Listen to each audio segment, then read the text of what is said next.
Prince Harry has arrived back in the UK, but he says he won't be meeting up with his father. The Duke of Sussex has flown in to celebrate the 10th anniversary of his Invictus Games.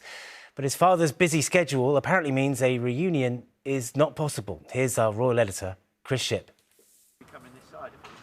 Back in London once again, Prince Harry this evening left an event at this military museum, but he was not heading to see his family. In fact, he's likely to leave the UK without seeing them at all. That was a separate game, but yes.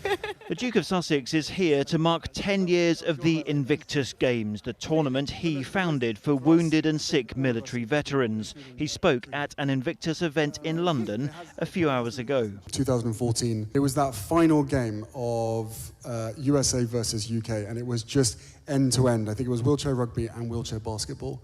And that to me was the highlight, because you had 6,000 people who had filled this stadium.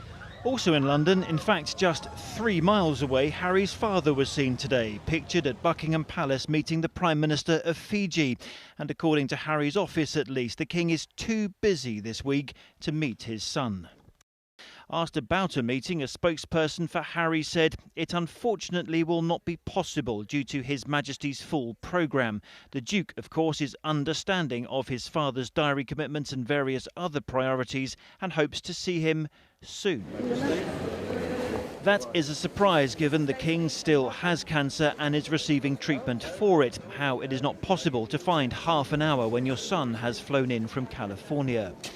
It's all in sharp contrast to the family's support for Harry. Note a pre-beard Harry at the first Invictus Games 10 years ago when his father and brother Prince William were there to support him. Harry is very unlikely to see William this week either. And what it means is that tomorrow Prince Harry will come here to St Paul's Cathedral on his own for the service for the 10th anniversary of the Invictus Games. No members of the royal family and no Meghan. And people might remember that when Harry and Meghan were last on the steps here for the late Queen's Platinum Jubilee, yes, they were cheered, but they were also booed. And Meghan's decided to give this event tomorrow a miss, even though she will join him later in the week for what some people are calling a mini tour in Nigeria. But as for here in the UK, no meeting between father and son. And many people might think that's a pretty bizarre situation, even by the standards of this family.